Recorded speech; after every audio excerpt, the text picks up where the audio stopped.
वाह संविधान के भक्षक, रक्षक बनने की लाश नौटंकी कर रहे, भारतीय संस्कृति और भारत की आस्था के प्रतीकों से खिलवाड़ करने वाले और आयातित संस्कृति के पोषक राहुल गांधी तभी कभी देश के हितकर नहीं हो सकते।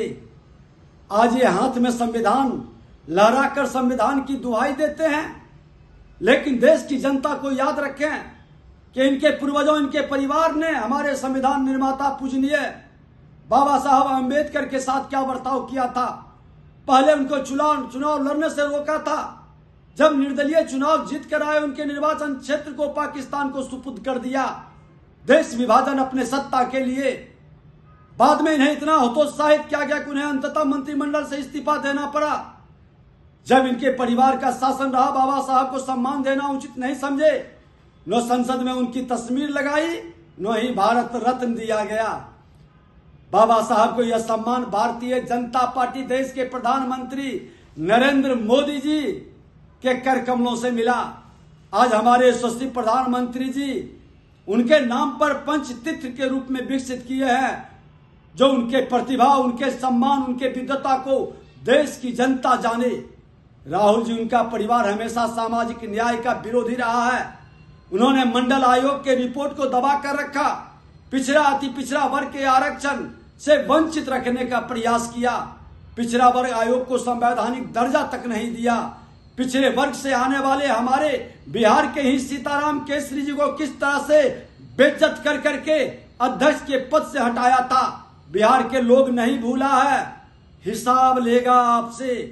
देश के प्रगतिशील प्रधानमंत्री नरसिंह राव, पूर्व राष्ट्रपति प्रणब मुखर्जी के साथ भी इन्होंने कभी सम्मानजनक व्यवहार नहीं किया। परिवारवाद की जमींदारी की मानसिकता से हमेशा लोगों को ये डराते रहे, लज्जित करते रहे।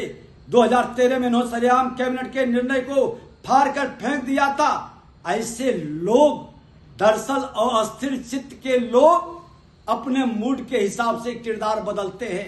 कभी दाढ़ी बढ़ा लेंगे, कभी जनेऊ पहन लेंगे, कभी सावन में मांस खाने लगेंगे और कभी पुजारी का भेष धारण करके सनातन के लोगों को भ्रमित करने का प्रयास करेंगे।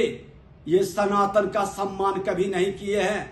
इनके गठबंधन के, राजद के लोग और कांग्रेस के चरित्र, कभी रामचरितमानस पर प्रश्न उठाना, कभी सनातन के संतों को अपमानित करना, सनातन के धर्म ग्रंथों पर राम नहीं है उनके अस्तित्व को नकारना।